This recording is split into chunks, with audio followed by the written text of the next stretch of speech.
Good morning.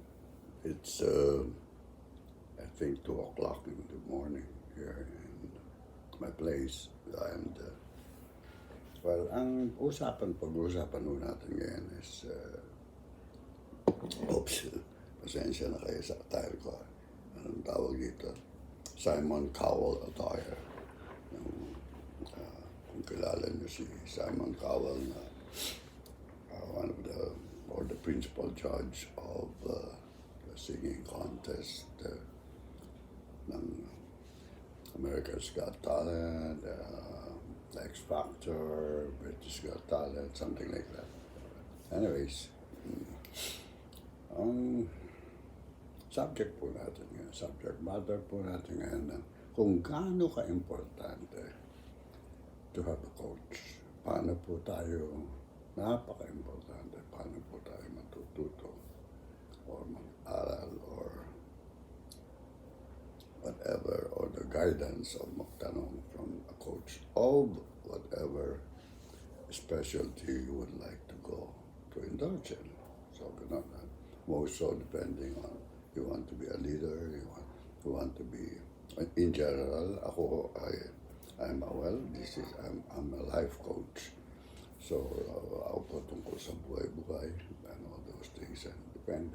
Masyadong malapad ko yung area natin na pwede natin pag-usapan, lalo na. But in particular, paano ko tayo aasenso. So, yun ang importante po. Na gusto kong ma-share ko sa inyo. Lalo na lalo na yung mga interesado na gumanda ang kanilang buhay. Kailangan natin ng coach.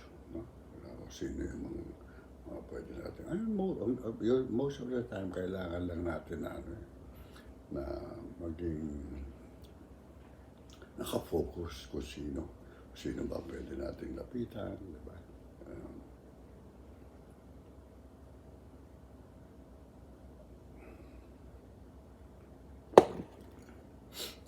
Alam mo na, natutunan ko ito because of by aksidente. No? It was just an accident because of my need, di ba? Napunta po tayo sa pagbebenta. Diba? So, nung kabataan ko na wala tayong kaalam-alam, kung pwede ko kayong kwentuhan ng konti ng sarili kong experience. For a short period of time na I was siguro 14, 15, 16, somewhere there, teenager, dahil gusto kong kumita, nagbenta po ako ng panahon namin noon. Meron pang mga comics, you know. Naglako po ako ng comics. It took about 2, 3, 4, 5 days. I'm not sure, but wala akong nabenta. So, I dropped it and went on with my life and get together. So, but the most importante po kasi, but the demand of the times at that time was for you to go to school. So, andun po ako. But I'm a very lousy student because I don't think I'm interested in school. So, diba? And I find myself parang an outcast in school. I don't belong with the groups that I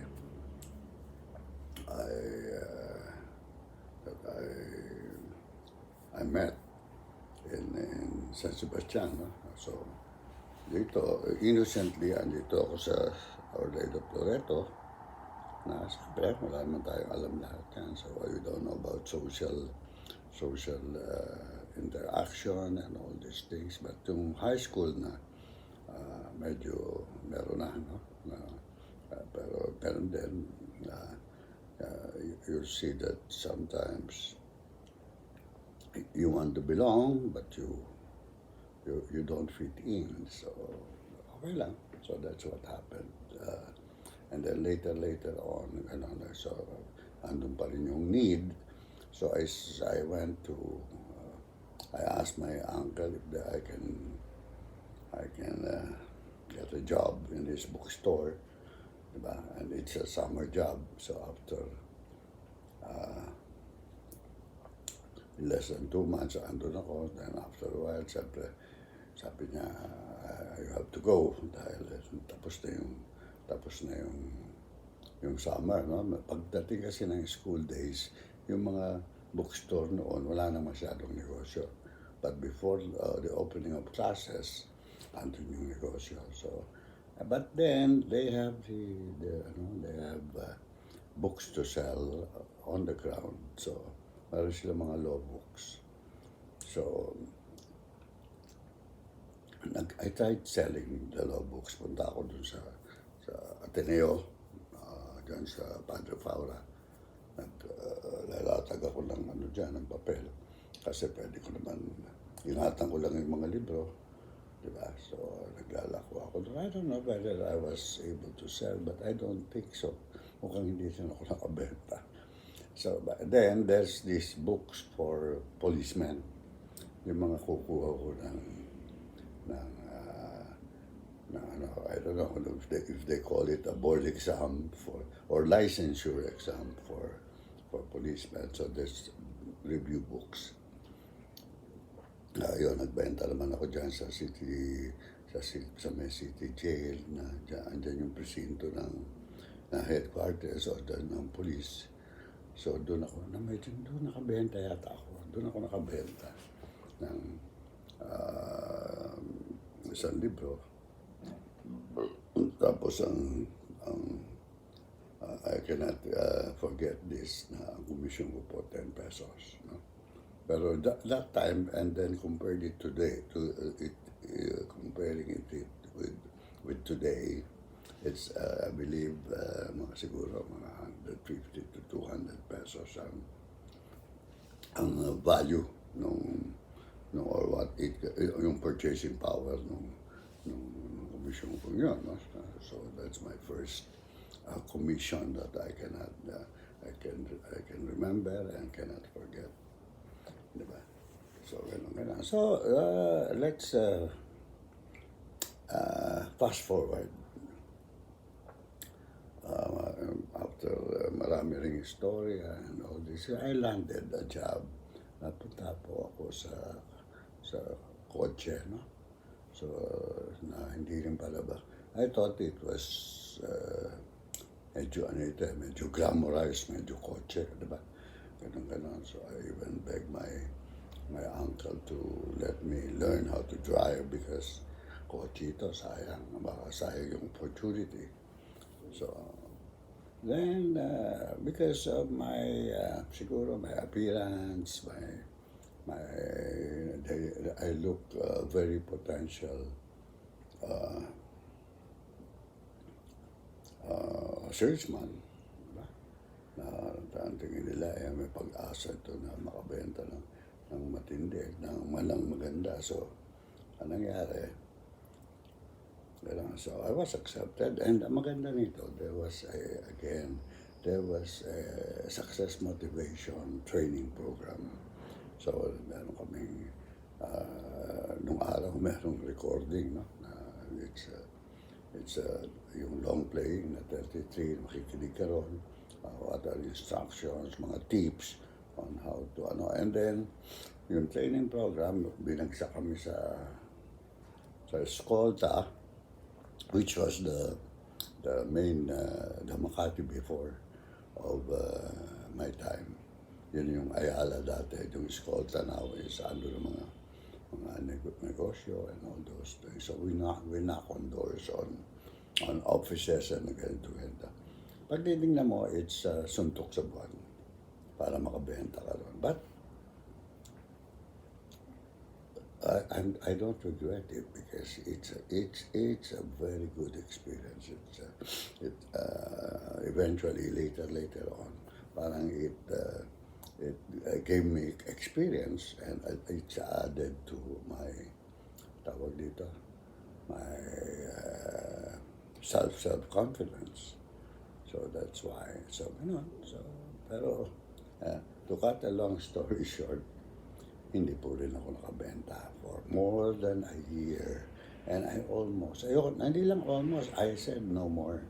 I told myself, this is not me and this is not for me, and I don't think it's my line. So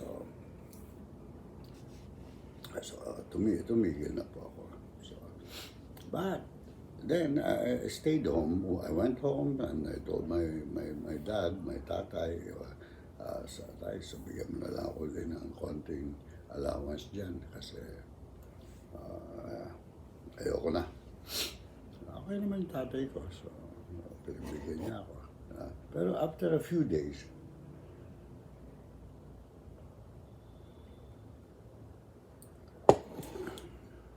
andyan na yung mga kapwa ko, salesman, doon sa pinanggalingan kong kumpanya.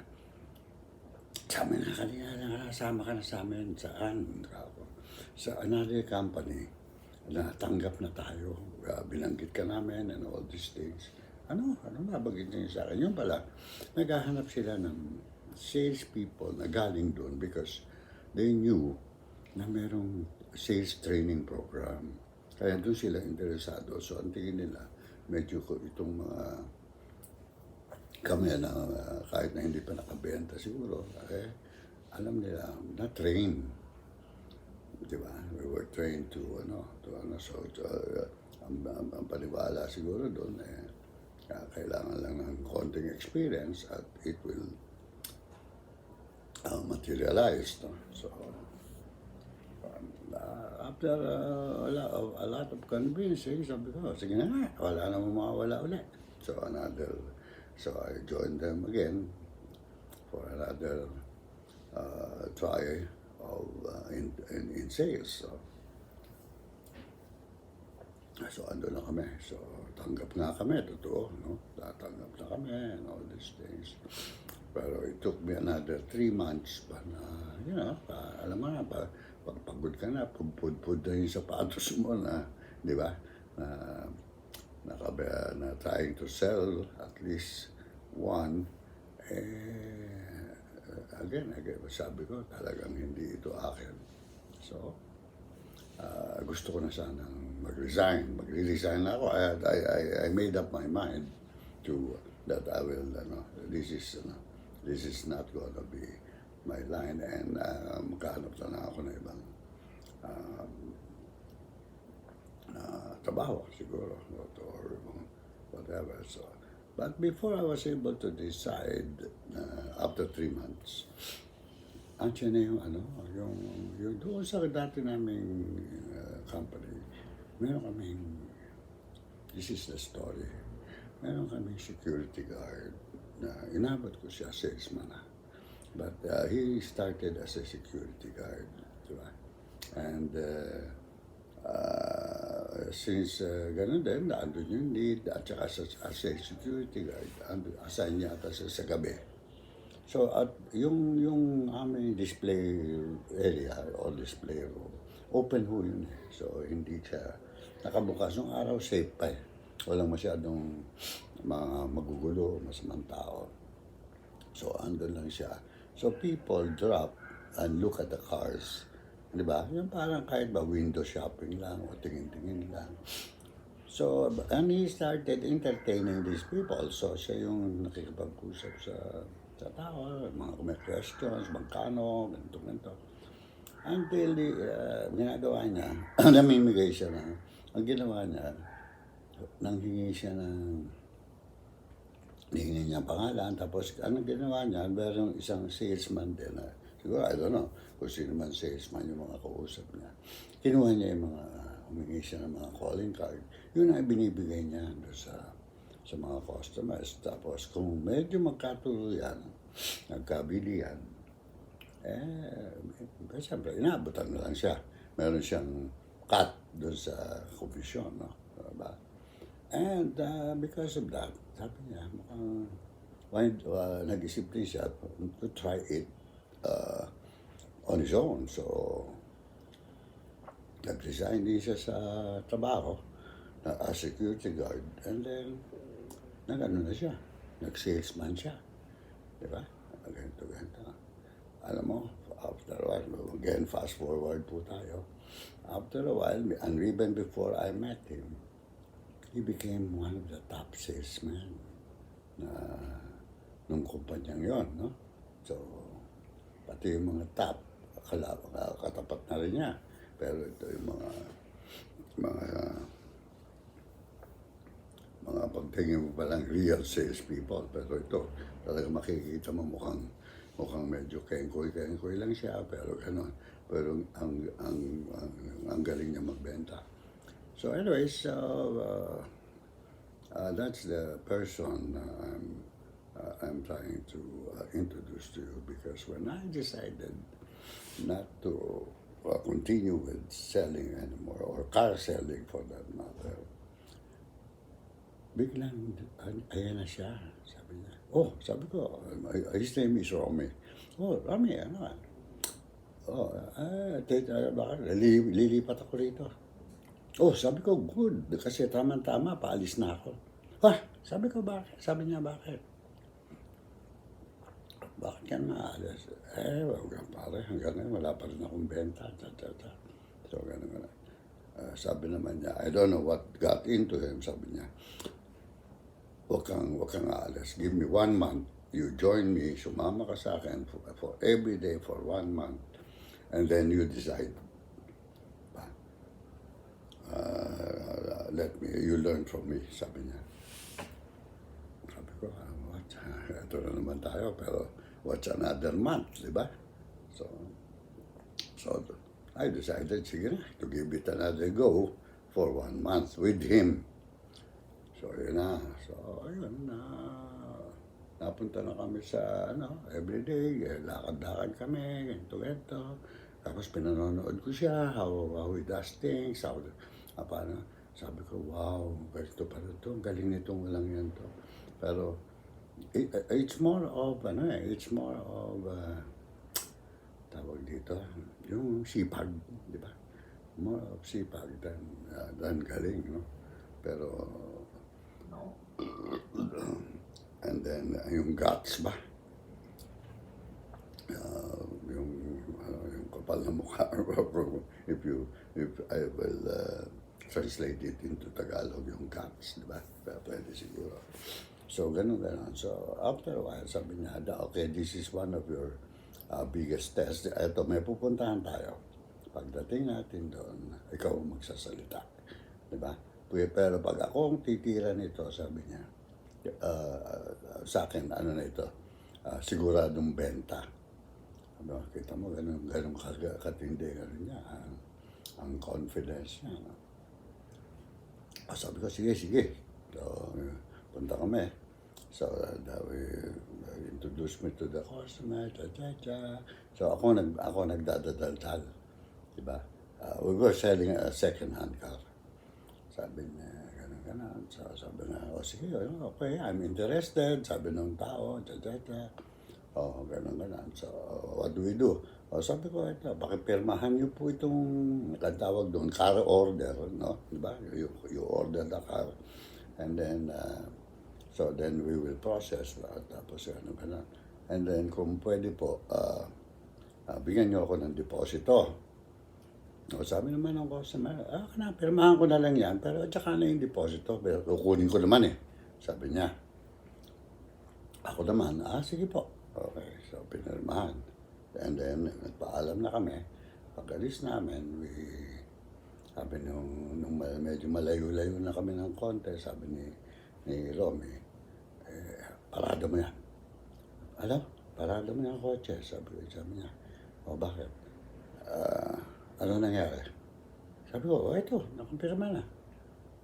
Sabi niya, asan ang pera? Hindi ba sabi, tsaka na lang. Hindi pwede yun, sabi niya gano'n, diba? Pwedeng mawala pa yan. Kaya sabi niya, I'll show you, tapos balik tayo. Pakita ko sa iyo paano. So, we went back. And then, sir, sabi niya gano'n, may diferensya ko tayo ng konti. Nag-usap kami itong kasama ko. Baka mawala yung kotse. Sayang, gustong-gusto niyo pa naman. Sabi niya, kasi habang wala tayong deposito, open pa po yan sa ibang buyers. Hindi, kasi wala tayong reservation man lang na hindi, yung order hindi ho, binding masyado. Ganun ba? Sabi naman ng customer. So, nagbigay ng earnest money. Ganun. Then, sige po, thank you po sir. So, siguradong sa inyo na po yung kotse niyo. Okay. Umalis na kami. So, sabi niya, umalis na kami. So, sabi niya, what's the difference? Anong diferensya? Bakit sa akin nagbigay ng deposito, sa iyo hindi? Oo nga, sabi ko, bakit? Di ba? Well, sabi niya, kasi sabi mo, kung pwede. Diba? Ako, sinabi ko, kailangan. Diba? So, sabi ko, wow. Diba? As simple as that. Yun lang, diba? Mga little things, that you learn from an experience or tawag dito, may tawag dyan parang talagang salesman, no? So, ganun. So, after a while, sige, tuloy pa rin ang training. And then, after a while, meron akong, nakachamba ako, nakabenta na ako. Ganito, delivered, and all those things, gano'n. Sabi ko, Romy, nakabenta na ako. Sabi ko, na-deliver mo na? Oo, na-deliver na. Wala na, tapos na, bayad na. And all those things. Congratulations, sabi niya sa akin. So, mula ngayon, kanya-kanya na tayo. Ba? Yan ang baptism of fire mo. So, after this, starting today, you bahala ka na sa pagbebenta mo, and then I'll move forward on my own. So, ganun na. Nag-iwalay na kami. But we're still in the same company. Ganun. And then after several months, mga kaibigan, magkalaban na kami sa number 1. Diba? We were both number 1 aspirants sa top salesman. Okay. So, ganun. Yun ang break ko with a coach. And he kept on teaching me pa rin. Well, yung mga tips and all these things. Hanggang yun ang isang importante. Minsan isipin nyo yun you don't need a professional. You need somebody who's successful in their line. You don't need them to be siguro a master's, a college graduate, or a PhD to teach you. The most important is somebody who's successful in their line. Diba? So, okay. In the meantime, marami pa ito na then we will give you success stories about in the later episode. I hope to see you there again. Thank you.